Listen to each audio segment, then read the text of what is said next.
Welcome to WiFi exam IQ। Mathematics के very important questions video वीडियो में शामिल किए गए हैं। यदि किसी बेलन की त्रिज्या 50% कम कर दी जाए और ऊंचाई 60% बढ़ा दी जाए तब उसका आयतन कितने प्रतिशत कम हो जाएगा। तो सबसे पहले बेलन की त्रिज्या को R से डिनोट करेंगे, ऊंचाई को H से। बेलन की त्रिज्या 50% कम, यानी कि पहले त्रिज्या 2 थी, अब 50% कम हो गई तो कितनी बची भैया, 1। और बेलन की ऊंचाई पहले हमने मान ली कि 5 थी और अब 60% बढ़ा दी जाए तो 5 का 60% 3 होता है, इसमें +3 और कर दीजिए तो अब कितनी हो गई, 8 हो गई। ठीक है, और इसमें 50% कम करने के लिए कहता था तो 1 माइनस कर दिया था तो 1 आ गई। यानी कि पहले त्रिज्या 2 थी, अब 1 हो गई, और पहले ऊंचाई 5 यूनिट थी, अब ऊंचाई 8 हो गई। ठीक है, क्योंकि 60% बढ़ा दी गई। अब आप लोग ये सोच रहे होंगे कि भाई 5 क्यों लिया है, और कोई संख्या ले लेते, क्योंकि आप जानते हैं 5 का जब हम 60% निकालेंगे तो कितना आएगा, 5 6 का 30, 3 आ जाएगा। तो हमको दशमलव के रूप में कोई अंक प्राप्त नहीं होगा, आसानी रहेगी जोड़ने में। अगर हम यहाँ पर मान लीजिए 4 ले लेते और 4 का जब 60% करते तो कितना हो जाता मेरे प्यारे विद्यार्थियों, 4 छंग 24, और फिर यानी कि यह आ जाता 2.4।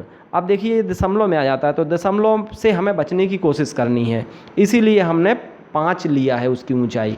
ठीक है, 1 2 3 यानी कि 2 3 4 तक कोई भी संख्या लेते और उसका 60% निकालते तो वो दशमलव में आता। ठीक है, अब आप समझ गए होंगे।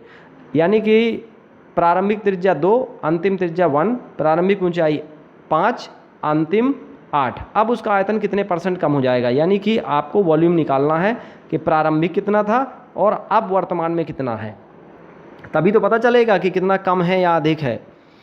तो देखिए बेलन का आयतन होता है πr²h। क्या होता है, πr²h। अब पाई कांस्टेंट आप मान के चलिए, केवल r²h से मतलब है। ठीक है, तो 2 दूनी 4 और 5 20, तो प्रारंभिक आयतन 20, अंतिम आयतन 1 एकम 1 गुणे 8 यानी कि 8।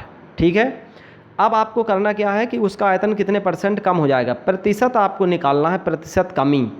तो पहले देख लेते हैं कि भैया 20 था पहले आयतन और अब आयतन हुआ 8, तो यानी कितना कम हो गया, 12। ठीक है, अब 12 कम हो गया, कितने से कम हो गया, पहले कितना था 20, और इसका परसेंटेज निकालना है तो 100 से मल्टीप्लाई कर दो। 20 पंचे 100 आ जाएगा, 12 पंचे 60 आ जाएगा, यानी कि 60% कम हो जाएगा। ठीक है, चलिए नेक्स्ट क्वेश्चन देखते हैं बिना समय बर्बाद किए हुए। शंकु की ऊंचाई को 200% बढ़ा दिया गया। ध्यान दीजिएगा, शंकु की ऊंचाई को 200% बढ़ा दिया गया। तो पहले हम ये ऊंचाई h मान लेते हैं और पहले मान लेते हैं कि 1 थी ऊंचाई, 1 यूनिट। अब 200% बढ़ गया तो कितनी, इसमें देखिए 1 का 100% होता है 1, और 200% बढ़ा है तो 1 का 200% यानी 2, तो 2 इसमें ऐड कर दो, 2 बढ़ी है तो 1 धन 2 बराबर अब 3 हो गया ऊंचाई। ठीक है, शंकु है, याद रखिएगा, कोण है। आधार की त्रिज्या क्या है भैया, r को मान लेते हैं हम कि 2 थी, आधार या वो आधार की त्रिज्या हमने मान लिया कि 2 थी। अब उसका जब 50% कम करेंगे तो 1 आ जाएगी। ठीक है, अब हमने 1 क्यों नहीं ली त्रिज्या, क्योंकि 1 का जब हम 50% करेंगे तो वो आएगा 0.5, इसीलिए दशमलव से बचने की कोशिश करते हैं। ठीक है, अब आप समझ गए होंगे। अब वो कह रहा है कि शंकु के आयतन में प्रतिशत परिवर्तन ज्ञात कीजिए भैया, तो इसमें हम वॉल्यूम निकालेंगे। प्रारंभिक वॉल्यूम कितना आ जाएगा भैया और अंतिम वॉल्यूम कितना आ जाएगा। अब आपको ये पता होना चाहिए कि शंकु का आयतन कितना होता है, तो शंकु का आयतन होता है 1/3 πr²h।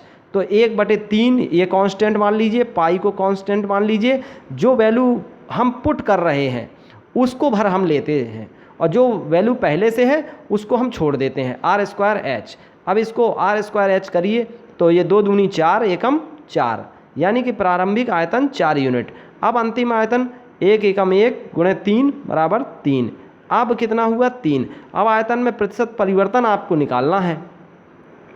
ठीक है, अब कितना परिवर्तन हुआ, तो परिवर्तन के लिए कि मतलब कम हुआ कि ज़्यादा हुआ, अब 4 था पहले, अब 3 बचा, तो यानी कि 1 यूनिट कम हो गया। अब कितने में कम हो गया? 4 में। प्रारंभिक नीचे प्रारंभिक आयतन रखेंगे और परसेंटेज निकालने के लिए 100 से मल्टीप्लाई कर दीजिए।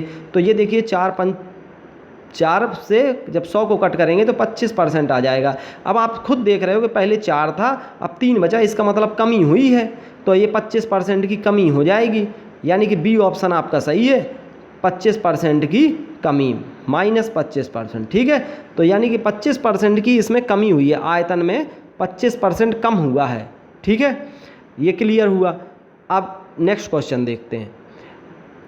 रूट 1152 मीटर विकर्ण वाले वर्ग पर स्थित, यानी कि वर्ग है ये, इतना क्लियर है, और ये वर्ग का विकर्ण आ दिया है। ठीक, और वो कह रहा है कि वर्ग पर स्थित एक पिरामिड की ऊंचाई 6 मीटर है। पिरामिड की जो ऊंचाई है वो 6 मीटर है और पिरामिड का आयतन आपको निकालना है। तो सबसे पहले पिरामिड का आयतन आपको पता होना चाहिए, क्या होता है? 1/3 आधार का क्षेत्रफल गुणे ऊंचाई, और आधार है आपका, आधार अभी देखिए बताते हैं। चलिए आगे देखिए, इसको सॉल्व करते हैं पहले कि विकर्ण ये दिया हुआ है जो वर्ग का विकर्ण, वर्ग का विकर्ण क्या होता है भैया आप बताइए? भुजा √2 ये होता है, और ये कितनी ही वैल्यू दी गई है? 1152। ठीक है, अब दोनों पक्षों को वर्ग कर दीजिए। तो भुजा को हम मान लेते हैं x है। ठीक है, दोनों पक्षों को वर्ग करने पर x² हो जाएगा, और ये 2 बचेगा, और ये रूट हट जाएंगे इनके वर्ग करने पर। तो 2 से जब इसको डिवाइड कर देंगे तो ये कितना बचेगा भैया? 2 पंचे 10 और 2 सत्ते 14 और 2 छक्का 12। ये देखिए 576 आ गया x²। x² का मतलब क्या आ गया? भुजा का स्क्वायर, और भुजा का स्क्वायर क्या होता है भैया? वर्ग का क्षेत्रफल होता है। यानी कि ये जो है वर्ग का क्षेत्रफल आ दिया है, ये वर्ग का क्षेत्रफल दिया है कितना? 576। अब इतना क्लियर हो गया। अब पिरामिड की ऊंचाई दी गई है, पिरामिड की ऊंचाई जो है 6 मीटर है, ये क्लियर है। तो अब भैया पिरामिड का आयतन कितना होता है? सबसे पहले ये फार्मूला आपको पता होना चाहिए, 1/3 आधार का क्षेत्रफल। क्या होता है? आधार का क्षेत्रफल। वो आधार कैसा है? वर्ग, यानी कि यहाँ वर्ग का क्षेत्रफल रखा जाएगा, और गुणे ऊंचाई, और ऊंचाई भैया ये दी गई है, ये देखो देखो देखो 6 मीटर है। अब यहाँ पर पुट कर दीजिए 1/3 रख देंगे भैया, और आधार का क्षेत्रफल कितना है भैया? ये देखिए ये क्षेत्रफल दिया है 576, तो अब भैया यहाँ 576 हमने रख दिया, और ऊंचाई देखिए भैया ये 6 मीटर है, तो यहाँ 6 पुट कर दिया। अब देखिए भैया 3 दूनी 6, अब 2 से इसको मल्टीप्लाई कर देंगे तो ये देखिए वही आ जाएगा 1152। ठीक है, अब ये आ गया पिरामिड का वॉल्यूम। ठीक, इतने मीटर क्यूब, 1152 आ गया आपका राइट आंसर, यानी कि डी ऑप्शन सही है। चलिए नेक्स्ट क्वेश्चन की ओर आगे बढ़ते हैं। हमारे इस चैनल की कोशिश ये है कि किसी भी विद्यार्थी का समय बर्बाद नहीं होना चाहिए। हम फालतू की बातें नहीं करेंगे, हम सीधे क्वेश्चन पर फोकस करते हैं। ठीक है, भले ही हमारा कम समय का वीडियो बने, लेकिन हमारी कोशिश ये है कि आपका समय नहीं हम ज़्यादा बर्बाद करेंगे। मात्र 10-15 मिनट के अंदर हम आपको इतने महत्वपूर्ण प्रश्नों को सॉल्व करा देंगे कि आप भी याद करेंगे। चलिए आगे देखते हैं। देखिए समय बिल्कुल वेस्ट नहीं करेंगे। अगला क्वेश्चन है 30 मीटर स्क्वायर आधार है। ठीक है, 30 वर्ग मीटर आधार है। ठीक, अब 500 मीटर क्यूब आयतन है, तो अब इसकी पिरामिड की ऊंचाई आपको निकालना है। देखो कितना इजी सवाल है मेरे प्यारे विद्यार्थियों। पिरामिड की आयतन आप जानते हो क्या होता है? 1/3 गुणे आधार का क्षेत्रफल, और आधार का ये क्षेत्रफल तो आ दिया है। क्षेत्रफल का सूत्र मात्रक देखिए आप, मीटर स्क्वायर है, तो ये आ गया आधार का क्षेत्रफल 30। ठीक है, अब ऊंचाई h है।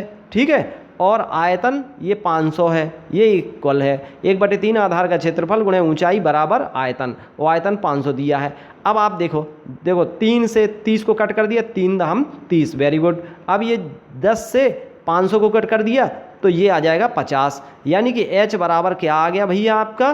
50 मीटर आ गया। कितना इजी सवाल था, ठीक है ना? आ गया होगा आपको समझ में। चलिए अगले क्वेश्चन की ओर आगे बढ़ते हैं। किसी पिरामिड का आधार 5 सेंटीमीटर, 12 सेंटीमीटर, 13 सेंटीमीटर भुजा वाला त्रिभुज है। पिरामिड का आयतन 330 सेंटीमीटर क्यूब है। पिरामिड की ऊंचाई ज्ञात करिए। देखिए फालतू की बातें नहीं करेंगे। अगर आप पिरामिड का आयतन आप पता ही है आपको क्या होता है भैया, बताइए आप। 1/3 आधार का क्षेत्रफल, याद रखिएगा, आधार का क्षेत्रफल होता है जो, यानी कि पिरामिड का आधार बदल सकता है।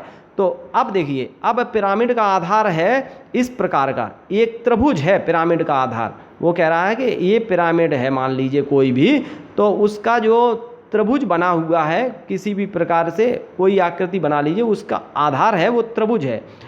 ठीक, अब देखिए थोड़ा सा इसको ध्यान देंगे, बहुत टफ नहीं है, केवल आपको ध्यान देना है। तो 5 सेंटीमीटर, 12 सेंटीमीटर, 13 सेंटीमीटर वाला त्रिभुज है, इस प्रकार का त्रिभुज है। ठीक है, अब आप कहेंगे सर ये आपको कैसे पता चलेगा कि ये मैंने 5 माना, ये 12 माना और ये 13 माना। तो आपने एक चीज़ और पढ़ी होगी, अपने हाई स्कूल के सिलेबस में पढ़ा होगा कि बड़ी भुजा का वर्ग अगर शेष दो भुजाओं के वर्गों के योग के बराबर है तो वो समकोण त्रिभुज होगा। पढ़ा है भैया कि नहीं पढ़ा आपने, बताइए आप लोग, याद आ गया होगा आपको। 13 का जब वर्ग करेंगे तो ये 5 का स्क्वायर और धन 12 का स्क्वायर, ये इसके इक्वल है कि नहीं है, बताइए आप लोग मेरे प्यारे बच्चों, बताइए जल्दी से। 5 5 25 और 12 बनिए में 144, 169 और ये 13 का वर्ग 169, ये इक्वल है कि नहीं है। यानी कि ये आपको पता चल गया कि ये समकोण त्रिभुज है, और समकोण त्रिभुज में ये सिद्धांत काम करता है, कर्ण का स्क्वायर बराबर लंब का स्क्वायर धन आधार का स्क्वायर, ये क्लियर है। और एक कोण 90 डिग्री का होता है, ये क्लियर है। तो जो बड़ी भुजा होगी वही कर्ण होगी, ये क्लियर है। तो अब आपको पता चल गया समकोण त्रिभुज आधार ये है। अब समकोण त्रिभुज का क्षेत्रफल आप जानते होंगे क्या होता है भैया, 1/2 गुणे लंब गुणे आधार। तो लंब है भैया 12 और आधार है 5, तो 5 गुणे 12 कर लो। ठीक है, अब 2 छक्का 12 और 6 पंचे 30। अब ये आ गया पहले तो आधार का क्षेत्रफल, यानी कि आधार आपका समकोण त्रिभुज है। अब आपको फार्मूले में इसको पुट कर दीजिए, पिरामिड का आयतन कितना होता है 1/3, आधार का क्षेत्रफल है 30 और ऊंचाई कितनी है भैया, ऊंचाई तो आपको फाइंड आउट करनी है, और ये आयतन है 330 के इक्वल। ठीक है ना। अब देखिए इसको जब सॉल्व करेंगे 3 दहम 30 और 10 से इसको कट कर दीजिए तो ये आ जाएगा भैया 33 आ जाएगा। 33 मीटर आपकी ऊंचाई आ गई। कितना इजी सवाल था कि नहीं था। चलिए अभी जाइएगा नहीं सब कहीं, थोड़ा सा अगले क्वेश्चन की ओर आगे बढ़ते हैं, अभी बहुत सारे क्वेश्चन हैं। चलिए अगला क्वेश्चन देखते हैं। किसी प्रिज्म का आधार समकोण त्रिभुज है, ठीक है, जिसकी लंबवत भुजाएं हैं 10 सेंटीमीटर और 12 सेंटीमीटर और प्रिज्म की ऊंचाई है। अब देखो ये इसने क्लियर कर दिया है कि ये समकोण त्रिभुज है और लंबवत जो भुजाएं हैं एक दूसरे के ऐसे ये लंबवत भुजाएं हैं। मान लीजिए कि ये 10 है और ये 12 है। ठीक है, ऊंचाई दी गई है 20 सेंटीमीटर। ठीक, अब आपको करना क्या है कि समकोण त्रिभुज का क्षेत्रफल क्या होता है। सबसे पहले तो यही लगा लो फार्मूला। समकोण त्रिभुज का क्षेत्रफल होता है 1/2 लंब गुणे आधार, यानी कि 10 गुणे 12। तो इसको थोड़ा सा फाइंड आउट कर लो। 2 छक्का 12, ये आ गया भैया आधार का क्षेत्रफल 60 आ गया। चलिए ठीक है, आधार का क्षेत्रफल तो आ गया 60। अब प्रिज्म की ऊंचाई दी गई है 20 सेंटीमीटर। अब वही फार्मूला लगा दीजिए वॉल्यूम का। प्रिज्म का आयतन क्या होता है, अब प्रिज्म का आयतन क्या होता है।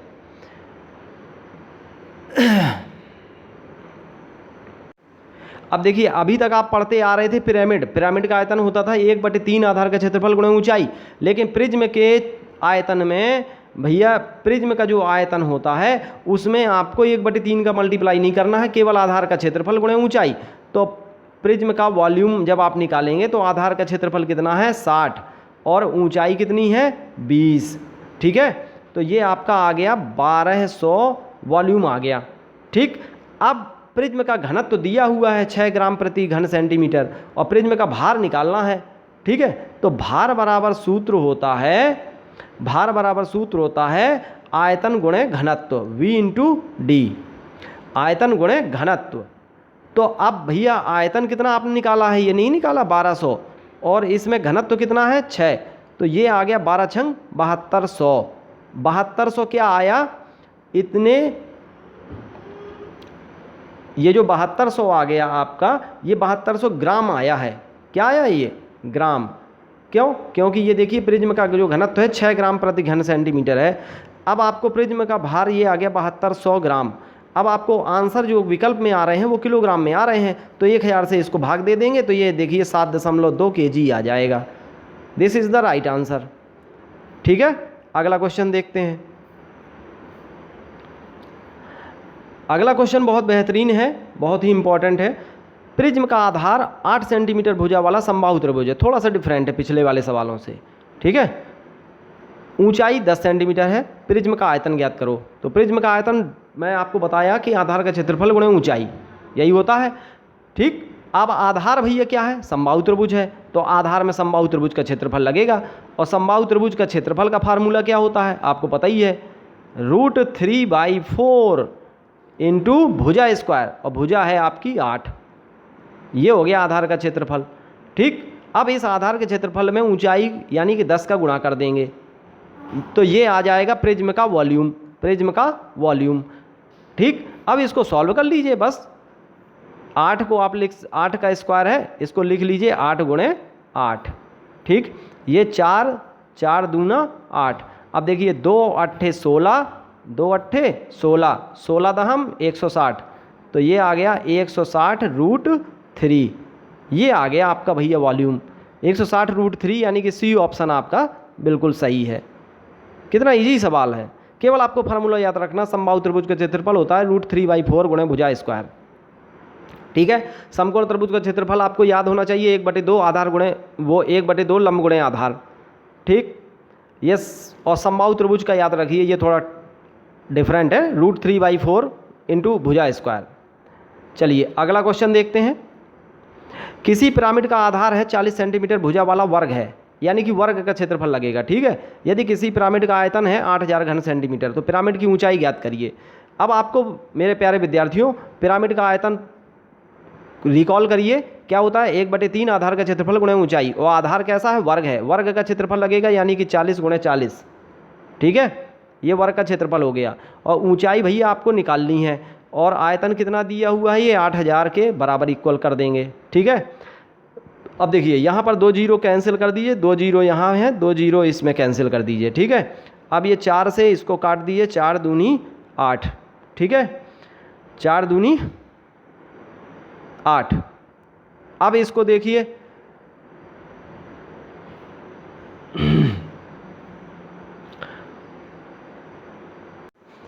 अब यहाँ पर देखिए बहुत ही, अब इसको थोड़ा सा यहाँ सॉल्व करके लिख लेते हैं। ये 4 दूनी, ये ऐसे कर लीजिए ना आप, हाँ 4 दूनी 8, और यहाँ एक जीरो बचा हुआ था, यानी कि ये 20 है अभी शेष, ठीक है, 20 है। अब ये देखिए ये इसको कट कर दीजिए, 4 पंचे 20, ठीक। अब 3 का जब उसमें 5 में मल्टीप्लाई करेंगे तो 3 पचे 15, यानी कि एच जो आ जाएगा आपका 15 सेंटीमीटर आ जाएगा, ठीक। ये आपको अगर कोई दिक्कत हो रही हो तो मैं फिर से इसको समझा दूंगा आपको। चलिए एक बार और देख लीजिए आप लोग, कोई दिक्कत हो रही हो। 1/3 1/3 आधार का क्षेत्रफल 40 × 40 और गुणे ऊंचाई h बराबर, ये देखिए 8000। अब इसको सॉल्व भर करना है आपको, यानी कि 40 दूनी 80, ठीक, ये कट गया, ठीक। अब देखिए एक जीरो ये काट दीजिए, एक जीरो ये काट दीजिए, एक जीरो फिर भी बचा है, यानी कि ये 20 है, तो और यहाँ से 4 पंचे 20 और ये 3 पचे 15, h का मान आ जाएगा 15, ठीक है। नेक्स्ट क्वेश्चन देखिए। धातु के 6 सेंटीमीटर व्यास वाले 1000 ठोस गोलों को गला करके उन्हें नए एक ठोस गोले में ढाला जाता है, तो नए गोले का व्यास ज्ञात करिए। अब देखिए इतना भर आपको याद रखना है कि जो पुराना 6 सेंटीमीटर व्यास वाले 1000 गोलों को मिला दिया जाता है, तो पहले जो त्रिज्या रही होगी, और जब 1000 उसमें गोले मिल जाएंगे तो फिर त्रिज्या तो बढ़ जाएगी ना, ये तो क्लियर है। गोला बड़ा बनेगा, उसकी त्रिज्या अलग होगी, ठीक। अब ये 6 सेंटीमीटर व्यास वाले हैं, तो इसकी त्रिज्या कितनी हो जाएगी भैया? 6/2, यानी कि 3 सेंटीमीटर त्रिज्या वाले। अब गोले का आयतन क्या होता है? गोले का आयतन आप जानते ही हो, क्या होता है? 4/3 πr³, यही तो होता है, 4/3 πr³। अब इसको देखिए, 4/3 जब πr³ करेंगे तो ये 1000 ठोस गोले हैं, ये आपको ध्यान देना है। तो भैया पहले तो एक गोले का आयतन निकाल लो। एक गोले का आयतन ये होता है 4/3 πr³। इसको क्या करेंगे? 4/3 गुणे पाई, और r कितना है? ये 6 का मैंने 2 किया, 2 तिया 6, यानी कि त्रिज्या आ गई आपकी 3। तो यहाँ 3 का क्यूब करेंगे, 3 × 9 = 27। अब इसी तरह के 1000 हैं, सो 1000 का मल्टीप्लाई कर दो। और ये नया गोला जब बनता है तो उसका आयतन लिख दो 4/3 पाई आर क्यूब। अब उस वाले जो आयतन जो बना है उसकी त्रिज्या हम कैपिटल आर मान लेते हैं और छोटे वाले जो गोले थे उनकी त्रिज्या हमने आर मान ली। तो ये निकल आया भैया मेरे एक गोले का आयतन। अब 1000 गोले हैं तो 1000 का मल्टीप्लाई कर दिया। फिर जो नया गोला बनता है तो उसका आयतन लिखेंगे 4/3 पाई। अब उस नए गोले की त्रिज्या आपको पता नहीं है तो हम उस आर को मान लेते हैं कि उसकी त्रिज्या कितनी होगी, अब निकालना है। ठीक है, अब देखिए 4/3 पाई इधर से और 4/3 पाई इधर से पूरा कैंसिल कर दिया। अब बचा आर क्यूब बराबर ये बचा, देखिए 3 क्यूब इंटू 1000 बराबर आर क्यूब। अब जब आर की वैल्यू आप निकालेंगे तो यहाँ से घनमूल लेंगे तो 3 आ जाएगा और 1000 का घनमूल लेंगे तो 10 आ जाएगा, यानी कि 10 तिया 30 आ जाएगी त्रिज्या। अब आपको निकालना क्या है, नए गोले का व्यास। तो इसमें कर दीजिए भैया मेरे 2 का मल्टीप्लाई, तो ये आ गया 60 सेंटीमीटर गोले का व्यास आ गया। तो कितना इजी सवाल था। तो मैं आशा करता हूँ मेरे प्यारे विद्यार्थियों आपको निश्चित रूप से ये वीडियो पसंद आया होगा, और पसंद आया हो तो अपने दोस्तों को ज़रूर शेयर कर दीजिए। Thank you, best of luck. Next video में बहुत धमाकेदार प्रश्नों के साथ आपसे मुलाकात होगी। नमस्कार।